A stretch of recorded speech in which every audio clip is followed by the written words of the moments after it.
the so-called Ministry of Truth portion of the NDAA. What is that, and what is your problem with it? Well, it's called propaganda. And a little bit of history would be in order right now. And don't forget what Tolstoy said, history would be a wonderful thing if only it were true. Well, this is true. In 1948, the Smith-Mundt Act was signed by Harry Truman. And if you listen to that noise right now, Anya, you hear that rumble? That's Harry Truman rolling over in his grave.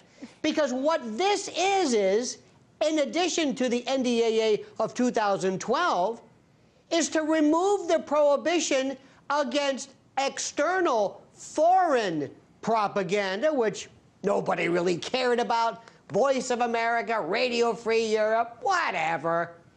And it internalizes it and directs it here. In 2012, the NDAA pretty much changed that. Now, the question we have to ask is, what would be wrong with the State Department or the government basically providing what amounts to absolutely propaganda directed towards American citizens?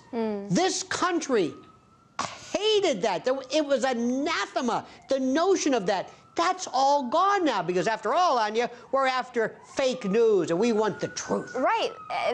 It's interesting you say this, Lionel, because it almost sounds to me like, you know, when we talk about traditional warfare, we hear a ramping up of a threat, you know, and then we see rights or laws enacted that take civil liberties away. And in this case, we're instead seeing a threat of so-called fake news. And then it becomes a law which, from what I understand, would replace this board with one person appointed by the president, who would have control over all of this information. Who is this person? What is, first of all, there is no such thing as fake news. Do you know who determines what fake news is? You and me. What's fake news? Excessive news, fake news, parody? I mean, what is this? Look, this is scary business here. But understand, let's go back again to Harry Truman's time.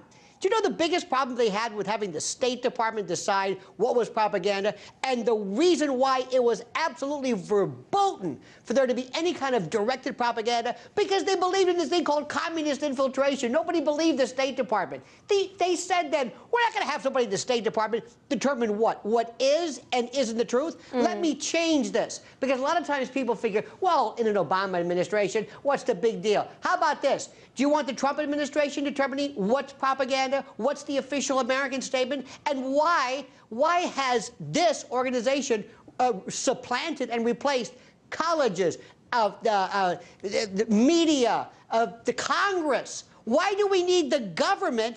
And how do we know when we are being saturated, or dare I say, radiated by the bloom of truth called propaganda? And the problem is, I think you and I are the only people, with the exception of the audience here, America doesn't even care about this. Doesn't care. It figures, what the hell? It's fake. What could go wrong? The truth, we got to get back. After all, the Russians, you know, they pretty much hacked the election, so we've got to fight back with something. Excuse me, Sparky, this is directed to you and me. This isn't going elsewhere. Why am I being propagandized? I knew you would be passionate about this one, Lionel. We have about 45 seconds left, but I just want to get your take. Do you think we're going to see any other efforts to crack down on so-called fake news, and what will the real effect of that be? Absolutely. Look around the world. Countries are doing it. Remember, Europe, the UK, that's a beta test for this. You're going to see legislation. You're going to see UN charters. You're going to have all kinds of people clamoring for this, when in fact, nobody has ever figured out what fake news is.